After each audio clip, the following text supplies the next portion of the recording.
I'll be the last one left when the lights go out. I'm down to one last breath, but I can't stop now. Salut à tous, c'est Pierre Villela, nouveau vlog de compétition. Demain matin, je participe au Tinjara Challenge à Sydney. Là, je suis au hangar, on est vendredi matin et j'y vais à l'entraînement. On se retrouve tout à l'heure. Sur cette séance, j'ai profité du vent et des vagues dans la baie pour faire des allers-retours en remontant vent de face, vague de face et ensuite redescendre en downwind avec le vent et les vagues dans l'eau. Sur toutes les portions de downwind, je suis toujours concentré au maximum pour essayer de décrypter au mieux la mer, de prendre les meilleures décisions possibles pour aller vite. Et c'est très important de pouvoir rester concentré longtemps, parce qu'en course, des fois, on peut avoir des portions de 1 heure, même 1h30 en downwind. La course de demain, ça va sûrement être la dernière course que je fais en Australie. Là, on est à 1 mois des championnats d'Europe, et il me reste encore 10 jours avant de rentrer en Europe. Bon allez, je termine ma séance, je rentre à l'appartement et je vous explique tous les détails de la course pour demain.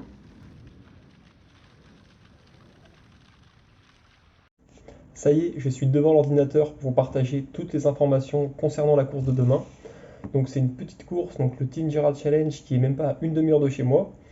Le parcours, je vous le mets ici, donc c'est un parcours de 15 km avec deux boucles qui sont quasiment identiques. Juste au premier tour, on vient chercher la bouée qui est juste à côté de l'île en faisant un léger détour. La confirmation des inscriptions, elle se fait entre 6h15 et 7h15 du matin. Il faut seulement avoir le gilet et le leash pour la course. Concernant les vagues de départ, il y en a 3 différentes. Moi, je fais partie de la vague numéro 2 qui est annoncée à 7h55. Et concernant le vent, demain matin à 8h, ils annoncent 10 km/h de vent, donc ce sera quasiment négligeable pour la course. Au niveau des conditions de mer, là, on sera encore dans la baie de Sydney, donc ce sera très plat. Pas de vent, sûrement de la prise de vague avec les autres adversaires. On sera très peu, donc c'est une petite course. Donc pour moi, ce sera vraiment histoire de faire une course de préparation pour le plaisir. On est 57 hommes au départ, toutes catégories confondues, donc c'est vraiment pas beaucoup. Et en fait, c'est parce que en même temps, il y a un événement de sauvetage côtier dans la région qui est très important, ce qui fait qu'il y a beaucoup de personnes qui se déplacent à cet événement et pas à cette course. Comme vous avez pu le voir juste avant, le bateau est houssé sur le toit de la voiture, prêt pour demain matin. Là, ce soir, je suis allé courir tranquillement. J'ai fait 45 minutes de course à pied. Et là, je suis en train de manger donc le repas du soir. Je mange des lentilles corail et du riz avec du poulet. Une fois le repas terminé, je vais me coucher et je vous dis à demain matin.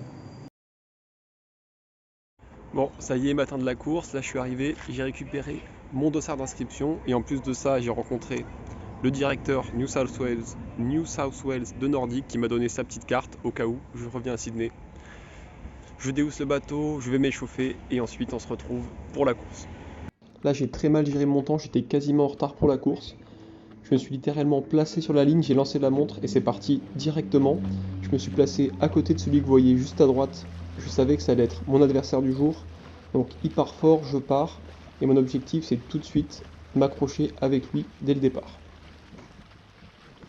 D'habitude, je m'échauffe entre 15 et 20 minutes avant les courses. Et là, je sens que ça fait quand même vachement plus mal de partir comme ça. Et qu'il faut que je fasse un gros effort pour rester avec lui. Là, ici, à droite de l'écran, on voit un autre kayakiste qu'on va ensuite rejoindre.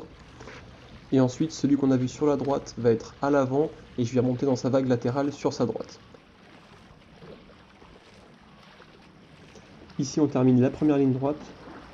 Et on tourne la première bouée. Et après avoir fait un départ quand même très rapide, je sens qu'ils vont un petit peu moins vite et je décide de passer devant. On progresse petit à petit sur le parcours, je continue de prendre le relais et on se retrouve tous les deux à l'avant avec juste derrière nous un K2 qu'on voit pas encore sur l'image. On arrive ici au virage que j'ai entouré en blanc avec les deux bouées, donc on est à la moitié du premier tour et à ce moment-là je sais que je vais pouvoir me repérer facilement pour le deuxième tour. Ici j'étais à l'intérieur du virage, j'ai pu tourner tranquillement et prendre le temps de boire. Et après avoir pris un relais de quasiment 3 km, on arrive à cette pointe et là mon adversaire attaque dans les petits mouvements d'eau pour essayer de prendre de la vitesse. Finalement il n'y a pas d'écart qui s'est creusé, on s'est retrouvé un petit peu plus loin, tous les trois ensemble dans la vague du cadeau. Donc là on approche de la fin du premier tour et on est sur la portion ici en blanc en direction de la bouée qu'on va tourner pour entamer le second tour. Ici on a un léger vent de face et j'en profite pour attaquer. En plus de ça, mon adversaire il est derrière le K2 et dans ma vague, ce qui fait que quand je passe devant, ça lui rend la tâche plus compliquée avec le vent et les vagues, parce qu'il va vraiment devoir faire un gros effort s'il veut revenir dans ma vague. Au final ça fonctionne, je décroche mon adversaire, je me retourne, je vois que j'ai à peu près 15-20 mètres d'avance, donc c'est bien. Et là en arrivant quasiment à la bouée pour entamer le second tour, je passe à un endroit où il n'y a vraiment pas de fond, et des vagues d'un bateau moteur qui passaient au loin ont fait que ça a levé des vagues, ça m'a complètement rempli le bateau, ça m'a un peu surpris. J'arrive à la bouée pour tourner, je vois que j'ai toujours 20 mètres d'avance, et je sais que là je dois faire le deuxième tour en continuant d'aller vite pour maintenir mon écart si je veux gagner la course. Donc je continue mon effort, je garde un bon train, je tourne les bouées une à une, je me retourne de temps en temps pour voir derrière moi, et je vois que j'arrive à maintenir l'écart. J'arrive au virage avec les deux bouées, j'ai environ 50 mètres d'avance, je connais le parcours jusqu'à l'arrivée, et je maintiens mon effort. J'arrive au niveau de la pointe, pas loin de l'arrivée, à droite j'ai une vue magnifique avec la ville de Sydney et la nature sur la gauche. Je continue mon effort, je fais glisser mon bateau, et je me concentre sur ma gestuelle pour être le plus efficace possible.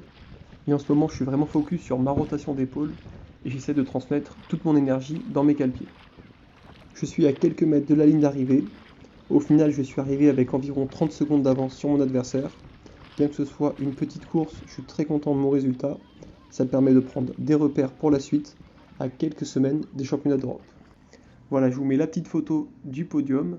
Et ensuite, j'ai dû prendre une photo avec le trophée et un représentant d'une association.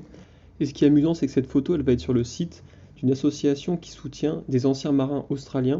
Et si j'ai bien compris, en fait, c'est parce que le nom de la course est le nom d'un ancien bateau, donc de la Royal Australian Navy, qui était en fait amarré là où on a fait la course.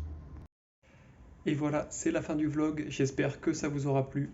N'hésitez pas à vous abonner à la chaîne et à mettre un commentaire. Moi, je vous dis à bientôt. Ciao, ciao!